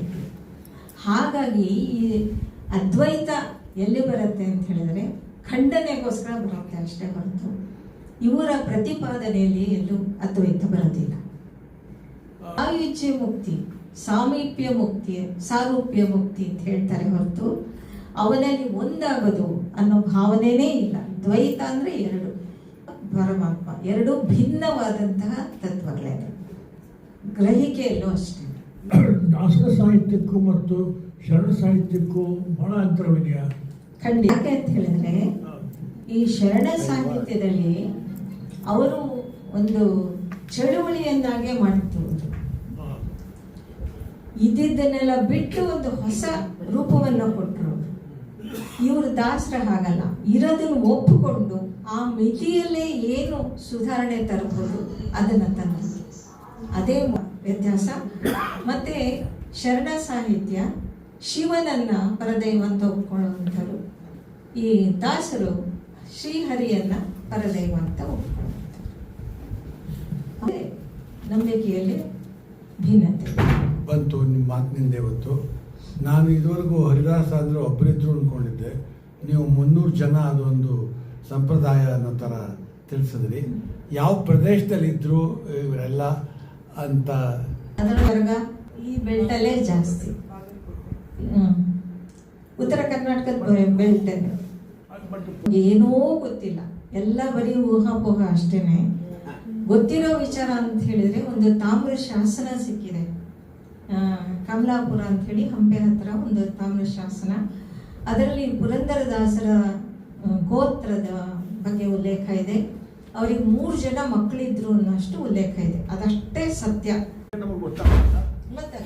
ಚರಿತ್ರೆ ಓದಿದಾಗ ವಿಜಯನಗರ ಕಾಲದ ಚರಿತ್ರೆ ಅವ್ರ ಇದು ಜಾಗ ಅಂತ ಹೇಳ್ತಾರೆ, ಅದು ಸತ್ಯ ಅಲ್ಲ. ನಾನು ಹೇಳ್ತಿದ್ದೀನಲ್ಲಪ್ಪ, ಇವಾಗ ಹಂಪೆಲೆ ಇದ್ರು ಅಂತ ಹೇಳ್ತಾರೆ. ಅದಕ್ಕೆ ಪ್ರಮಾಣ ಏನು? ಪ್ರಮಾಣ ಒದಗಿಸ್ತಾ ಖಂಡಿತ ಎಲ್ಲಿದ್ರು ನಮಗೆ ನಮ್ಮವರೇ ಒಪ್ಕೊಂಡವರೆಲ್ಲ ದಾಸರ ಆರಾಧನೆಗಳನ್ನ ಮಾಡ್ತಾರೆ. ಹಾಗಾಗಿ ಅಲ್ಲಿ ನೆಲೆಸಿರ್ತಕ್ಕಂಥವ್ರು ಅದನ್ನ ದೊಡ್ಡ ಪ್ರಮಾಣದಲ್ಲೇ ಮಾಡಿರೋ ಸಾಧ್ಯತೆ ಇದೆ. ಹಾಗಂದ ಮಟ್ಟಕ್ಕೆ ಅವರಲ್ಲೇ ಇದ್ರು ಅಂತ ಹೇಳಲಿಕ್ಕೆ ಪ್ರಮಾಣ ಏನು? ಒಂದೊಂದು ರಾಗ ಅಂತ ಬರ್ದಿರ್ತಾರೆ, ಅದೆಲ್ಲ ಮತ್ತೆ ಬಂದಿರ್ಬೋದಲ್ವಾ? ಆಗಿನ ಕಾಲದಲ್ಲಿ ಹಾಗೆ ಮಾಡಿದ್ರು. ಅದು ದಾಸರು ಮೂಲತಃ ಯಾವ ರಾಗದಲ್ಲಿ ಹಾಡಿದ್ರು, ಯಾವ ತಾಳದಲ್ಲಿ ಹಾಡಿದ್ರು ಅಂತ ಗೊತ್ತಿಲ್ಲ ನಮ್ಗೆ. ಉಗಮಕ್ಕೆ ಅವರು ಕಾರಣ ಅಂತ ಒಂದು ತುಂಬಾ ಬಲವಾದ ಒಂದು ಶಾಸ್ತ್ರೀಯದ ಉಗಮಕ್ಕೆ ಅನ್ನಕ್ಕಿಂತ ಪ್ರಾರಂಭದ ಅಭ್ಯಾಸಗಳಿಗೆ ಕೆಲವು ಪಾಠಗಳನ್ನ, ಆಮೇಲೆ ಗೀತೆ ಅಲಂಕಾರಗಳು ಇದೆಯಲ್ಲ, ಈ ಒಂದು ಅಭ್ಯಾಸದ ಕ್ರಮವನ್ನು ರೂಢಿಸಿಕೊಟ್ಟವರವರು ಅನ್ನೋದನ್ನ ಒಪ್ಕೊಳ್ಬಹುದು. ಉಮ್ಮತ್ತೂರ್ ಬಗ್ಗೆ ಹೇಳಿದ್ರಿ, ಯಾವುದೋ ವಿಷಯ ಹೇಳ್ಬೇಕಾದ್ರೆ ಉಮ್ಮತ್ತೂರ್ ಬಗ್ಗೆ ಹೇಳಿದ್ರಿ. ಹಾಗೇನೆ ಪುರಂದರದಾಸರು ಮತ್ತೆ ದಾಸರ ಹಲವಾರು ಕೃತಿಗಳಲ್ಲಿ ಕ್ಷೇತ್ರಗಳ ಬಗ್ಗೆ ಉಲ್ಲೇಖ ಬರುತ್ತೆ. ನೀವು ಈ ಹರಿದಾಸರಲ್ಲಿ ಅದೊಂದು ಪದ್ಧತಿ, ಅವ್ರು ಯಾವ್ಯಾವ ಕ್ಷೇತ್ರಕ್ಕೆ ಭೇಟಿ ಮಾಡ್ತಾರೋ ಆ ಕ್ಷೇತ್ರ ದೇವತೆಯನ್ನು ಕುರಿತು ರಚನೆಗಳನ್ನ ಮಾಡಿರೋದು ಉಂಟು. ಅವರ ಆಶ್ರಯನು ಅಲ್ಲ, ಅಲ್ಲಿ ಒಂದು ವಿಷ್ಣು ದೇವಸ್ಥಾನ ಇದೆ, ಅಲ್ಲಿ ಒಂದು ವಿಷ್ಣು ದೇವಸ್ಥಾನ ಉಮ್ಮತ್ತೂರಲ್ಲಿ ಬಹಳ ಪ್ರಾಚೀನವಾಗಿರೋದು. ನೀವು ತಾರೀಖು ಎಲ್ಲೂ ಇಲ್ಲ ಅಂತ ಹೇಳಿದ್ರಿ ದಾಸರ ಬಗ್ಗೆ, ಆದರೆ ಎಲ್ಲ ಹೇಳ್ತಾರೆ ಒಂದು ಇಷ್ಟು ವರ್ಷ ಇದ್ರು ಅದು ಎಲ್ಲಿಂದ ಬರೋದು? ಅದು ಯಾರ್ದೋ ಒಬ್ಬರದು ಗೊತ್ತಾದ್ರೆ ಅಲ್ಲಿಂದ ಹೇಳ್ಕೊಂಡು ಬರ್ತಾರಲ್ಲ, ಇಂಥ ದೊರೆ ಕಾಲದಲ್ಲಿ ಇದ್ರು ಅನ್ನೋ ಸುಳ್ಳು ಸಿಕ್ಕಿದ್ರೆ ಇಂಥ ಕಾಲದಲ್ಲಿ ಇದ್ರು ಅಂತೇಳಿ ಊಹೆ. ಅದು ಖಚಿತವಾಗಿ ಇಂಥ ದಿವಸ ಹುಟ್ಟಿದ್ರು ಎಲ್ಲ ಕಷ್ಟ ಹೇಳಲಿಕ್ಕೆ. ಯಾರು ಬರ್ಲಿಟ್ಟಿದ್ರೆ ಅವ್ರ ಜಾತಕನ ಹೇಳ್ಬೋದು, ಇಲ್ಲದ್ರೆ ಹೇಗೆ ನಿಮಗೆ ಸಾಧ್ಯ? ಬಗ್ಗೆ ಪಿತಾಮಹರು ಪುರಂದರದಾಸರು ಅಂತ, ಶ್ಯಾಮಾಶಾಸ್ತ್ರಿಗಳು, ಮುದ್ದಯ್ಯ ಭಾಗವತರು ಮತ್ತು ತ್ಯಾಗರಾಜ ಸ್ವಾಮಿಗಳನ್ನಂತ. ಇದರಲ್ಲಿ ಪುರಂದರದಾಸರ ಬಗ್ಗೆ ಐತಿಹ್ಯ ಇಲ್ಲ ಅಂತೀರಿ. ಯಾರು ಆಗಲ್ಲ ಕರ್ನಾಟಕದ ಸಂಗೀತ ಪಿತಾಮಹ ಅಂದರೆ ಈ ಹರಿದಾಸರಿದ್ದಾರಲ್ಲ, ಅವರ ರಚನೆಗಳಿಗೂ ಈ ಟ್ರಿನಿಟಿ ಹೇಳಿದ್ರಲ್ಲ, ಇವರ ರಚನೆಗಳಿಗೂ ತುಂಬ ವ್ಯತ್ಯಾಸ ಇದೆ. ಇವು ಗೇಯ ಪ್ರಧಾನವಾದ ರಚನೆಗಳು. ಯಾವುದು? ಈ ಶ್ಯಾಮಶಾಸ್ತ್ರಿಗಳು ಅವರು ಮಾಡಿದಂಥ ರಚನೆಗಳಿಂದ ಅದು ಸಂಗೀತಕ್ಕಾಗಿಯೇ ಮಾಡಿದಂಥ ರಚನೆಗಳು. ಅಲ್ಲಿ ಸಂಗೀತವೇ ಪ್ರಧಾನ, ಸಾಹಿತ್ಯ ಅಲ್ಲ. ಈ ಪುರಂದರದಾಸಾದಿ ಹರಿದಾಸರ ರಚನೆಗಳೇನಿವೆ, ಅವರು ಸಂಗೀತವನ್ನು ಒಂದು ಮಾಧ್ಯಮವಾಗಿ ಮಾತ್ರ ಬಳಸ್ಕೊಂಡವರು. ಅವರಿಗೆ ಸಾಹಿತ್ಯ ಪ್ರಧಾನ. ಅವ್ರು ಏನು ಹೇಳಬೇಕು ಅಂತಿದ್ರೋ ಅದನ್ನು ಜನರಿಗೆ ಮುಟ್ಟಿಸೋದಕ್ಕೆ ಒಂದು ಮಾಧ್ಯಮವಾಗಿ ಮಾತ್ರ ಸಂಗೀತವನ್ನು ಬಳಸ್ಕೊಂಡವರು ಅವರು. ಈ ಮೂಲಭೂತವಾದ ವ್ಯತ್ಯಾಸನೇ ಇದೆ ಎರಡಕ್ಕೂ. ಶಾಸ್ತ್ರೀಯ ಸಂಗೀತದ ಕಲಿತವರಿದಾರಲ್ಲ, ಶಾಸ್ತ್ರೀಯ ಸಂಗೀತವನ್ನು ಗುರುಮುಖೇನ ಅಭ್ಯಾಸ ಮಾಡ್ತಾರೆ. ತ್ಯಾಗರಾಜರು ಸಕ್ಕಲಿ ರಾಜಮಾರ್ಗಮಲ ಸಂದುಲ ದೂರಲೇನವನ ಸತ್ತ ಎಷ್ಟು ನಮ್ಗೆ ಎಲ್ಲ ಅರ್ಥ ಆಗೋದಿಲ್ಲ ಅವ್ರ ಕೃತಿಗಳು. ನಮ್ಮ ಜಾನಕಿ ಕೈ ಹಿಡಿತಾನೆ ನೀ ಇಷ್ಟು ಮೇಲಕ್ಕೆ ಬಂದೆ ಅಂತ ಹೇಳ್ತಾರೆ. ದಾಸ ಸಾಹಿತ್ಯ ಯಾಕೆಂದ್ರೆ ಇದ್ರೊಳಗೂ ಇದೆ, ನಮಗೆ ಅರ್ಥ ಆಗೋದಿಲ್ಲ. ಇದರಲ್ಲಿ ಇದೆ, ಪೂರ್ಣವಾದ ಸಾಹಿತ್ಯ ಇದೆ, ಆದ್ರೆ ಇದು ಸಂಗೀತ ಪ್ರಧಾನ ಅಷ್ಟೇ, ಸಾಹಿತ್ಯ ಗೌಣ. ರಾಮ ಪಂಡಿತರು ಮಂಗಳೂರು ವಿಶ್ವವಿದ್ಯಾಲಯ ಕೇಂದ್ರದಲ್ಲಿ ನಾನು ಅವರು ಕೊಲೀಗ್ಸ್ ಆಗಿದ್ವಿ ವಿಶ್ವ. ಅವರು ದಾಸ ಸಾಹಿತ್ಯದ ಬಗ್ಗೆ ಹೇಳಿದ ಮಾತು ಮಧ್ಯರಾತ್ರಿ 2:30 ಗಂಟೆಯಲ್ಲಿ ಅವರಿಗೆ ಹೃದಯಾಘಾತ ಆಗ್ಬಿಡ್ತು. ಅಲ್ಲಿ ವಾಹನಗಳಿರಲಿಲ್ಲ ಅವತ್ತು ಮಂಗಳೂರು ಕ್ಯಾಂಪಸ್ನಲ್ಲಿ. ಅವರು 2:30ಯಿಂದ 6 ಗಂಟೆವರೆಗೆ ಸಾಯಲಿಲ್ಲ. ನಮ್ಮೆಲ್ಲರ ಭಾಗ್ಯ. ನಾನು ಗುಂಡ್ಮಿ ಚಂದ್ರಶೇಖರ್ ಐತಾಳ, ವಿವೇಕ್ ರೈ ಅಕ್ಕಪಕ್ಕದಲ್ಲೇ ವಾಸ ಮಾಡೋರು ಹೋದ್ವಿ.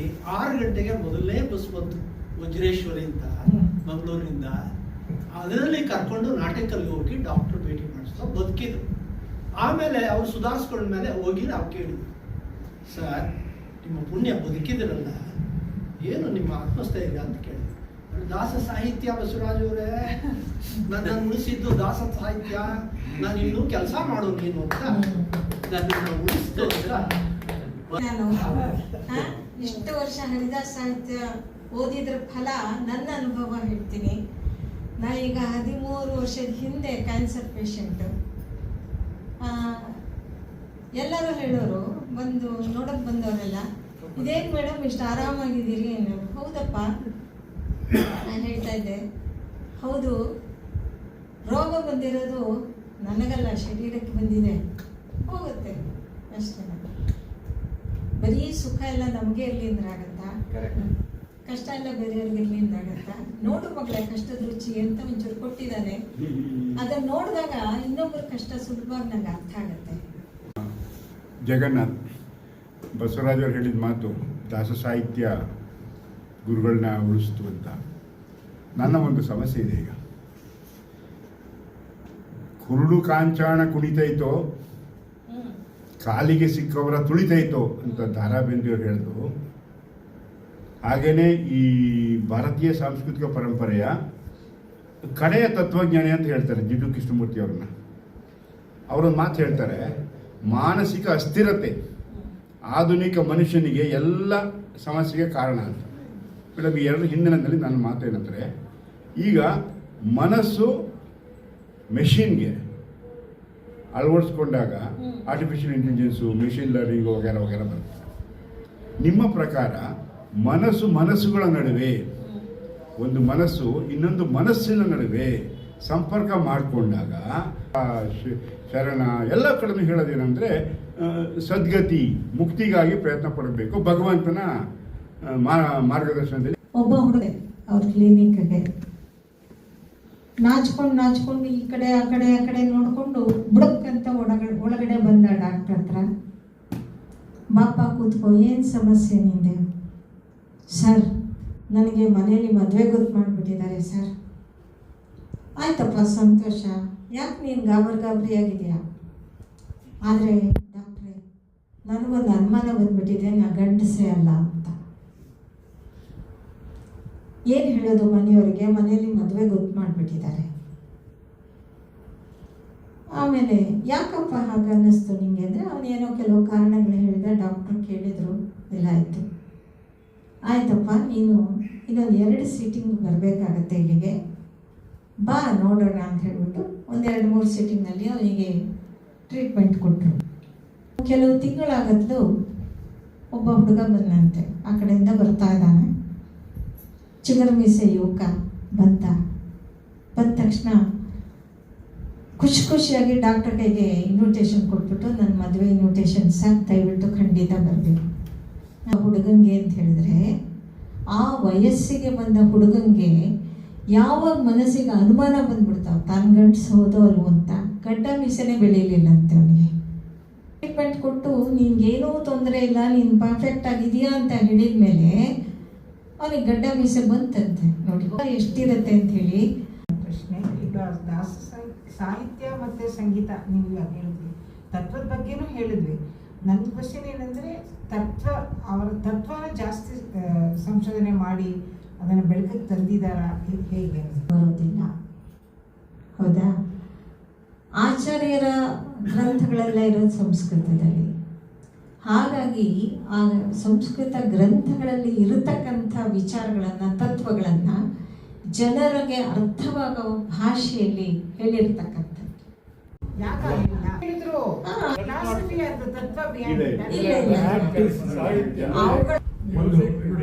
ತತ್ವ ಯಾವಾಗಲೂ ಮೆಟೀರಿಯಲ್ ಕಂಡೀಷನ್ ಚೇಂಜ್ ಮಾಡೋದಿಲ್ಲ.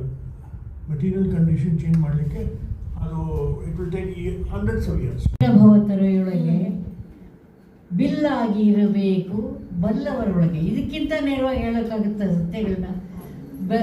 ಬೆಲ್ಲ ನಾವು ನಮ್ಮ ಸಮಾಜ ಆದರ್ಶ ಸಮಾಜ ಅಲ್ಲ. ಸಂತರಿದ್ದಾರೆ, ಕದಿಮರು ಇದ್ದಾರೆ. ಕದಿಮರು ಆಡ್ತಾ ಇದ್ದಾರೆ ಎಲ್ಲ ಇದ್ದಾರೆ, ಸಂತರು ಬಹಳ ಕಮ್ಮಿ. ಸಂತ ಸೊ ಅದರಿಂದ ಸಮಾಜ ಇರೋದೇ ಆ ಥರ. We live in a imperfect world. ತಮಿಳುನಾಡಿಂದ ಬಂದವರು, ಮಧ್ವಾಚಾರ್ಯರು ಕರ್ನಾಟಕದಿಂದ ಬಂದವರು. ದೇವರು ಒಂದು ಸ್ವಲ್ಪ ಡೆಮೊಕ್ರೆಟಿಕ್ ಆಗಿ ಇದ್ದಾರೆ. 3 ತ್ರಿಮತಾಚಾರ್ಯರನ್ನ 3 ಸ್ಟೇಟ್ಸ್ಗೆ ಸೌತ್ಗೆ ಹಂಚಿಬಿಟ್ರು. ನಾಯನ್ಮಾರ್ಗಳು ಈಶ್ವರನ ಪಾರಂಪರ್ಯವನ್ನು ಒಪ್ಪಿಕೊಂಡು ಅಲ್ಲಿ ಶತಮಾನಗಳ ಕಾಲ ಬಂದೆ. ಶೈವ ಧರ್ಮಕ್ಕೆ ಸಂಬಂಧಪಟ್ಟಾಗಿ ಅವರು ಉತ್ತಮವಾದ ಕೆಲಸ ಮಾಡಿದ್ರು. ಅಂತೆಯೇ ತಮಿಳುನಾಡಲ್ಲಿ ಆಳ್ವಾರಗಳು ಬಂದು ಶ್ರೀ ವೈಷ್ಣವ ಧರ್ಮವನ್ನು, ವಿಷ್ಣುವಿನ ಪಾರಂಪರ್ಯವನ್ನು ಮುಂದುವರಿಸಿಕೊಂಡು ಅವರು ಕೂಡ ಶತಮಾನಗಳ ಕಾಲ ಒಂದು ಸಾಹಿತ್ಯ ಸಂಗೀತಕ್ಕೆ, ಒಂದು ತತ್ವಕ್ಕೆ ಒಂದು ಬುನಾದಿಯನ್ನು ಹಾಕಿದ್ರು. ಸಿದ್ಧಾಂತವನ್ನು ದಾಸರು 300 ಜನ ಪ್ಲಸ್ ದಾಸರುಗಳು ಅದ್ವೈತ ಸಿದ್ಧಾಂತವನ್ನು ತಮ್ಮ ಸಾಹಿತ್ಯದಲ್ಲಿ, ಸಂಗೀತದಲ್ಲಿ ಅವರು ಮುಂದುವರಿಸ್ಕೊಂಡು ಬಂದರು. ಸಿದ್ಧಾಂತವನ್ನು ಮುಂದುವರಿಸ್ಕೊಂಡು ಬಂದಿರುವಂಥ ಸಂಗೀತ ಸಾಹಿತ್ಯ ಪರಂಪರೆ ಕರ್ನಾಟಕದ ಒಂದು ಸಾಂಸ್ಕೃತಿಕದ ಅತ್ಯಂತ ವಿಶಿಷ್ಟಪೂರ್ಣವಾದ ಒಂದು ಅಂಶ ಹೊರತು ಈ 500 ವರ್ಷಗಳ ಸುದೀರ್ಘ ಪರಂಪರೆ ಹೊರೆಯಾಗಿ ನಮಗೆ ತಿಳಿಸ್ಕೊಟ್ರಿ ಮೇಡಮ್. ಬಟ್ ಅದಕ್ಕಿಂತ ಹೆಚ್ಚಿಗೆ ಬಹಳ ತರ್ಕಬದ್ಧವಾಗಿ ಮಾತಾಡಿದ್ರು ನಾನು. Of popular knowledge, but with so much of discipline and rigor, is a great contribution to our understanding. And most of us may not know that Dasa Sahitya has a philosophical foundation in only one philosophical path of India. This is very surprising, and I'm surprised that Advaita philosophy has not been popularized in such a manner as Dvaita philosophy has been popularized. Just a lot of very enlightened discussion. Thank you very much for coming and giving us